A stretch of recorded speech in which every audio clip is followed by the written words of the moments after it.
1개월 동안 배당 그 기일을 정해요. 그럼 그 안에 내가 그 잔금 낸 소유권 이전을 받은 그 내 건물에 대해서 점유자들, 세입자들하고 빨리 이전 날짜를 정해야 되거든요. 그래서 분명히 그 컨디션을 알아야 돼요.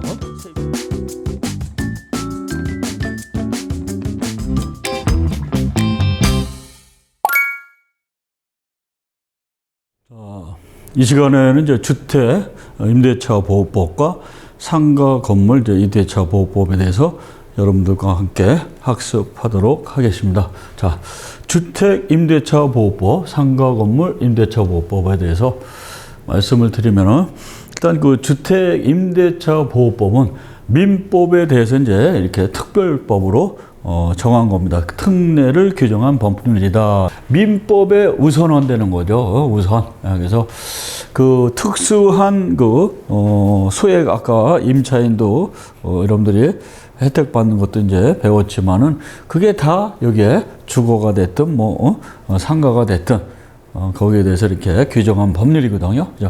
국민의 주거 생활의 안정을 보장할 목적으로 어떤 법이든 간에 이제 목적이 있지 않습니까? 그래서 1981년도에 이제 처음으로 됐고, 상가 건물은 이제 2000 사실상 2년도에 제정이 됐어요. 상가 건물은. 그래서 상가 건물이 사실상 그 전에 약 한 20년 정도 전에 요 주택 임대차 보호법에 적용을 받았어요. 그래가지고 사실은 좀 어폐가 있다. 엄연히 주택하고 상가는 틀리는데 금액 보증금 차이도 있고, 그래서 드디어 20년 뒤에 2002년도에 상가 건물 임대차 보호법이 이제 또 제정이 된 거죠. 그래서 이와 같이 이제 주택 임대차 보호법은 18년도 이렇게 10월 16일까지 약 한 21차례, 지금 이제 23년도니까 2023년도니까 뭐 몇 번 더 바뀌었죠.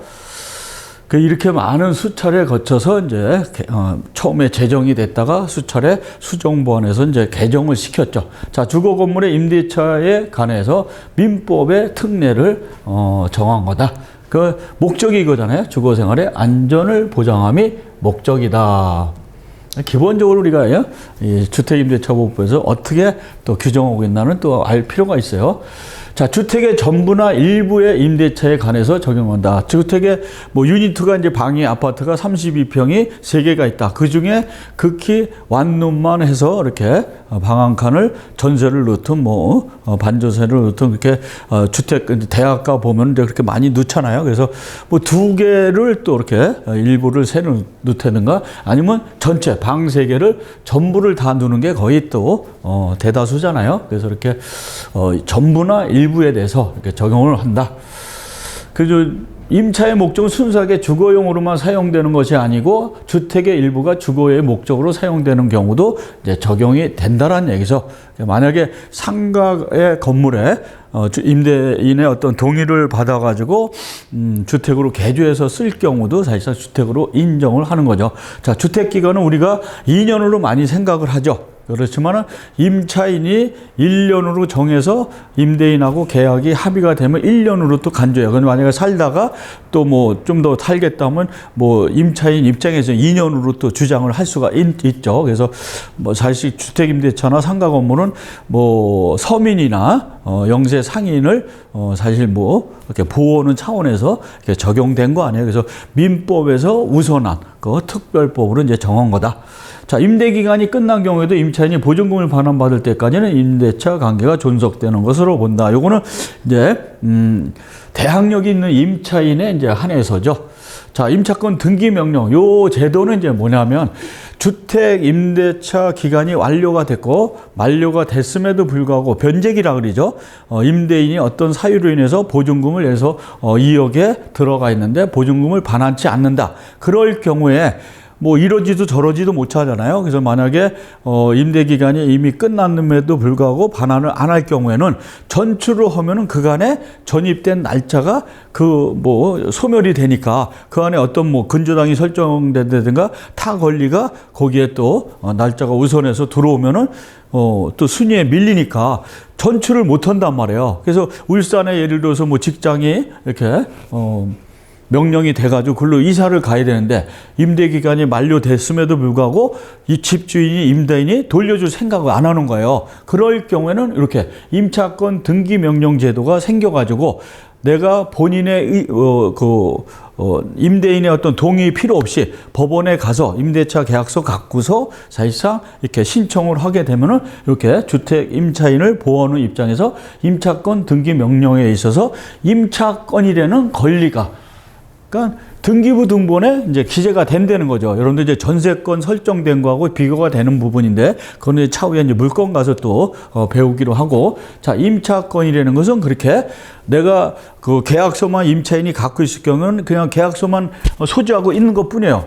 타 그 해당 그 내가 살고 거주하고 있는 부동산에는 일절 기재가 안 되는 거거든요, 등기부상에. 근데 이러한 것은 임차권 등기로 해서 주택 임차권 아니면 임차권 이렇게 해서 등기부 등본에 해당 부동산에 기입이 된다는 거예요. 그래서 임대인의 동의 필요 없이 만료가 되면은 내가 해당 지방법원에 가가지고 이렇게 신청을 하게 되면 임차권 등기 명령이 딱 떨어지게 됩니다.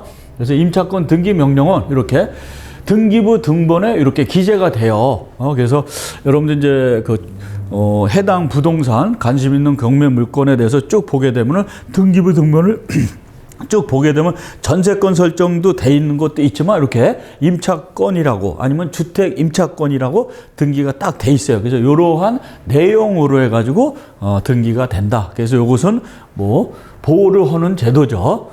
자, 요것은 뭐냐면 상당히 중요한 부분인데, 제가 이제 말씀을 드렸잖아요. 이렇게 수도권 정비 계획의 감일 억제 권역. 예를 들자면 수원 본원 같은 경우, 수원시 같은 경우는 감일 억제 권역인데, 우리가 그 수도권 그 정비계획법에 의해서 감일 억제 권역이 있고, 그 다음에 이제 그 자연 보전 권역이 있고, 성장 관리 권역이 있어요. 이게 권역이 세 군데가 있는데, 이렇게 감일 억제 권역은 뭐 쭉 뭐 어디시 이렇게 쭉 나와 있습니다. 그래서 그거야 뭐 외울 필요 없지만은 내가 그래도 거주하는 행정 그 자치시가 어디에 있나는 알고 있어요. 그래서 저희 수원시 같은 경우 이렇게 감일 억제 권역으로 해서 만약에 1억 보증금이 있다라고 하면 1억 보증금이 된다라면 이렇게 3,700이 아니라 3,400만 원까지 아까 말씀드렸잖아요. 소액 임차인으로서 적용을 받는다는 거. 그래서 우리가 경매에서 제일 중요한 게 상가 건물이 됐든 주택 임대차가 됐든 이렇게 소액 임차인으로 받고 나가는 사람들이 과연 내가 낙찰받은 부동산에 있어서 몇 명이나 되는가, 그런 어떤 컨디션을 사실상 점검하는 그러한 계기로서 상당히 중요해요. 그래서 이렇게 아까 말씀드렸듯이 이렇게 수도권 정비구역의 1억, 그리고 이렇게 그 안에 들어가면, 보증금 안에 들어가면 3,400만 원씩 이렇게 받게 된다. 그래서 만약에 임차인이 아까도 말씀드렸지만 10명이 있을 경우에 3억 4천이 먼저 지불이 되잖아요. 그러면 근저당이 일단은 먼저 설정이 돼 있는데 그 근저당 건자를 해야 하는 거잖아요. 금융권을. 그렇기 때문에 그걸 보호하는 차원에서 소액 임차인에 속한 사람은 이렇게 2분의 1 가격, 낙찰 가격이 5억이면은 2억 5천 한도 내에서 이렇게 보상을 해준다라는 얘기죠.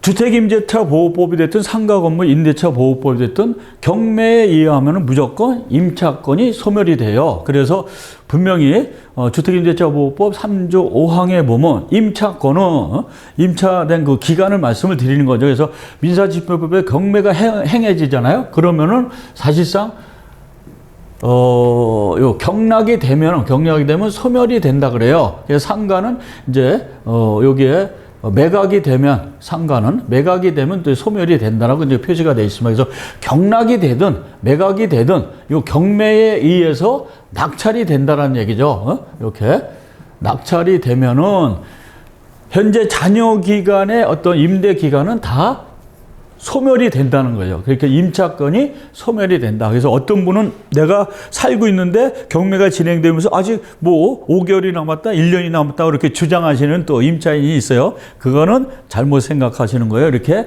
경매에서 임차권은 상가가 됐든 주택이 됐든 이렇게 임차권이 소멸이 된다. 그렇게 이해를 하세요. 자, 상가 건물 이제 임대차 보호법은 뭐냐면 아까 주택 임대차 보호법은 거의 뭐 대동소이해요. 그래서 이건 장사를 목적으로 하는 거 아닙니까? 상가 그야말로 그 상가 건물에서 거주하고 있는 영세 상인을 사실상 이렇게 정하는 거죠. 이것도 역시 민법의 특례로 이제 규정을 해요. 그래서 2001년도 12월인데 사실상 2002년도부터 이것이 제정이 됐어요. 아까 말씀드렸잖아요. 주택임대차보호법은 81년도에 되면서 실질적으로 82년도부터 이제 진행이 됐지만은 10년 뒤인 2002년도부터 상가 건물 임대차보호법은 영세 상인을 위해서 민법에 대해서 이제 특례로 특별법으로 이제 정한 거죠. 우선한다는 얘기죠. 그래서 크게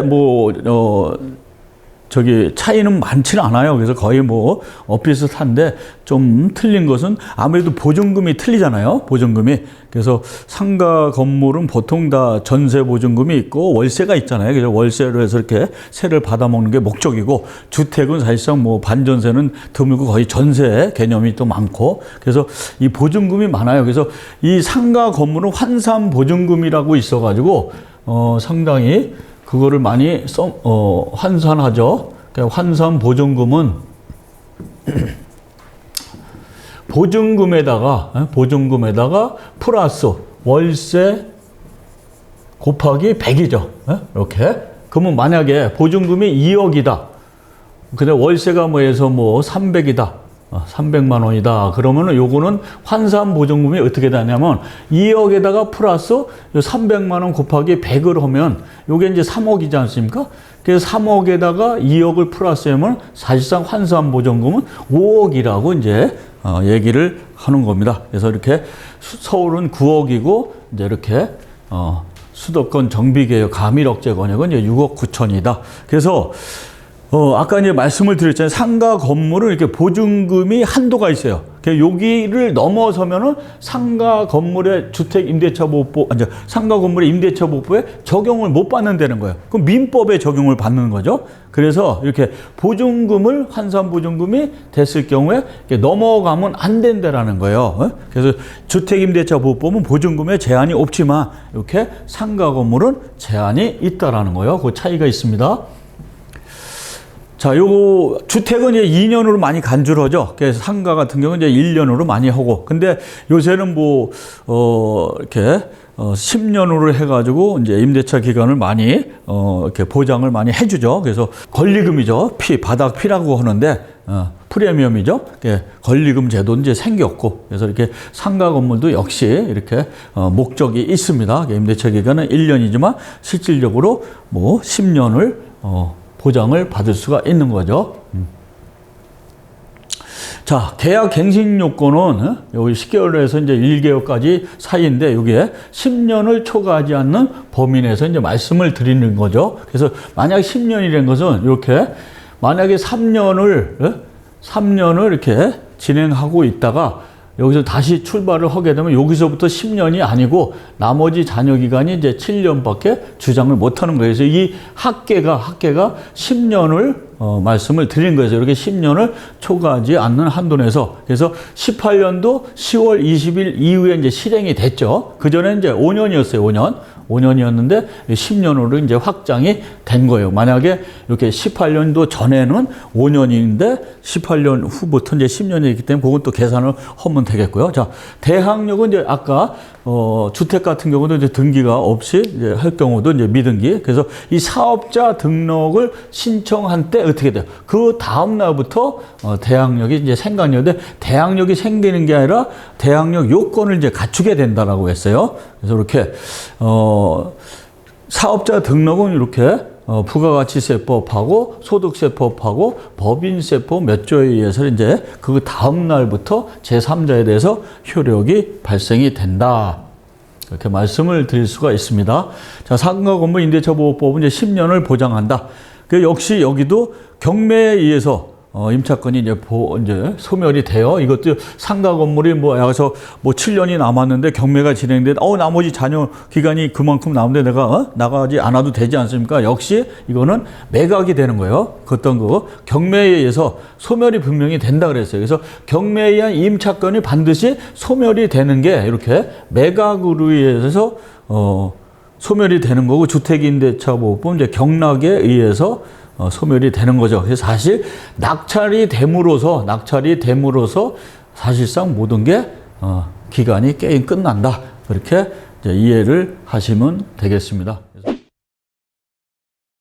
그래서 이렇게 상가 건물하고 주택임대차 보호법하고 우리가 같이 나눠봤는데 여기서 중요한 것은 이제 뭐냐면 우리가 해당 부동산을 낙찰을 받았을 때 잔금을 다 완납했음에도 불구하고 1개월 동안 배당 그 기일을 정해요. 그럼 그 안에 내가 그 잔금 낸 소유권 이전을 받은 그 내 건물에 대해서 그 점유자들, 세입자들하고 빨리 이전 날짜를 정해야 되거든요. 그래서 분명히 그 컨디션을 알아야 돼요. 세입자들이 A, B, C가 이렇게 있으면은 그분들이 보증금을 전부를 받나, 중간 뭐 2분의 1을 받나, 극히 일부만 받나, 아예 못 받고 나가나. 그랬을 때 어떤 인도하고 이렇게 이사하는데 날짜에 많은 도움을 됩니다. 그 컨디션을 분명히 점검을 해둘 필요가 있습니다.